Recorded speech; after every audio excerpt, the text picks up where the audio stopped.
Right, so last night the Scum newspaper held its Who Cares Wins Award, celebrating workers in the health sector. Apparently, though, frankly, coming from a right-wing rag that supports the Tories and all the damage they've wrought to the NHS, I'm not sure I'd be inclined to want to attend such an event and be presented with an award. Glorified claps on the doorstep, as it seems, really. But, of course, it wasn't just health workers in attendance, but various assorted celebrities, too. Again, I'm not sure, given Murdoch's history, why they'd attend either, but I guess it's all about being seen in that world, and never mind what people might think of you by being associated with that hateful litter tray liner. One such person wanting cat shit on his face tomorrow was Keir Starmer, and his wife went too. He boycotted the Sun when running for Labour leader, you might remember, knowing the reputation the rag had within his own party and amongst their supporters. But as soon as he became leader, he became Starmer the Scum writer. Starmer who claims he has to do so to reach Scum readers. Starmer who desperately wants Murdoch to crown him Prime Minister at the next election, such as the unhealthy, pervasive, democracy-denying influence that man and much of the rest of the right-wing mainstream media has had on our politics for more than 40 years. It was the Sun what won it, they always say, but it's not a win when you have to lie, con, and cheat the people along with other right-wing rags to keep convincing them to vote against their own interests. Now, Keith can try and justify his writing for the hateful paper in order to reach their readership. I'm not sure boring them into a coma in 3 paragraphs helps much, but turning up to this event is going to be a tougher sell. I expect he'll claim to have gone to support our brave health workers and support our NHS, even as he's also declared he no longer has any intention of reversing the privatisation already in the NHS and embraces the thought of engaging the private health sector more to support it instead going forwards should he become Prime Minister, costing us all more, but pleasing the private health donors who, of course, buy such policy and influence, buy our democracy in effect, and who have handed Keith and his shadow health secretary, Weasley Wesley Streeting, such generous donations. The thing is, if such a claim was to wash, and of course he hasn't yet defended his attendance, so I'm preempting him slightly, for whatever reason he will inevitably give for going to this event, if they were legitimate, why could he not tell his own CLP what his reasons were then? Starmer last night was meant to attend a meeting of his Holborn and St Pancras constituency Labour Party, but had apparently told them he had an important meeting he had to attend. Instead, he shows up at a showbiz bash, and one run by the Scum at that. The Scum is reviled by many, but nowhere more so than Liverpool because of the Hillsborough disaster, where fans were blamed by the filthy thing for causing events leading to the deaths of 97 people. 97 people who still haven't got justice. Starmer knows it too. This city has been wounded by the media. The Sun in this city are hurt for this city. And I certainly won't be giving any interviews to the Sun during the course of this campaign.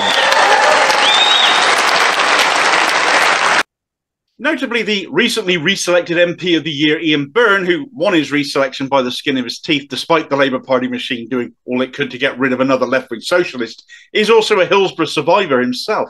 Oh, and his scarce attitudes to that rag and towards Starmer over it, who could possibly forget this moment? I say that I don't know how you've got the guts to come to this city after you have been being interviewed and doing columns for the Sun newspaper, after the way we as a city were abused, and after the way we as a city, the Hillsborough victims, were abused by that paper, and you've come here.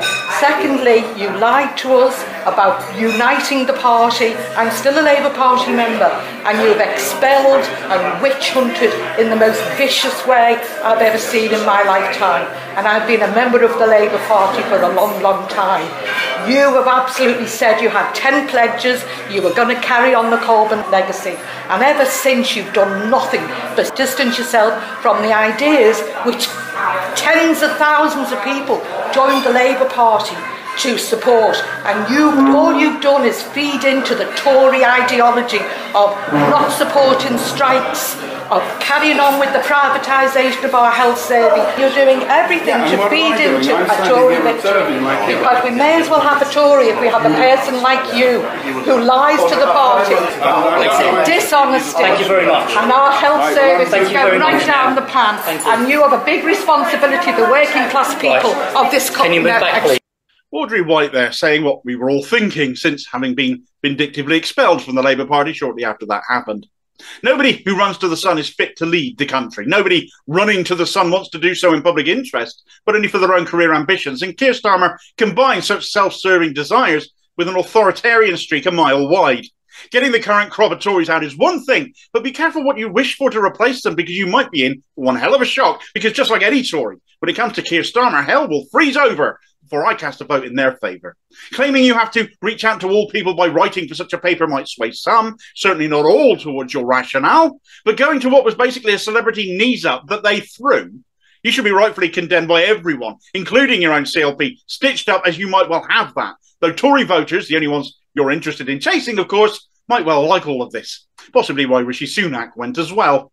All of this comes after he attacked migrant Labour to the point Nigel Farage was agreeing with him, so he's to the right of the Tories on migration now, it seems. Just think about that for a second. All whilst refusing to support British workers on picket lines, of course. And he watched football he claimed to be boycotting with arms dealers from BAE Systems. Oh, and he admitted to having kissed a Tory and having long-time Tory mates too. Quite a week for the man, but if you're going to moan at me for not backing him, I've given you ample reasoning as to why that is. And if you are thinking that, why are you still supporting him? The Scum is one of the most regressive media outlets in the UK today, and for as long as they wield such power and influence, we will never have a country that is run in the interests of ordinary working class people. Anyone embracing them as a route to power isn't working in our interests either, regardless of who they are or what party they're in.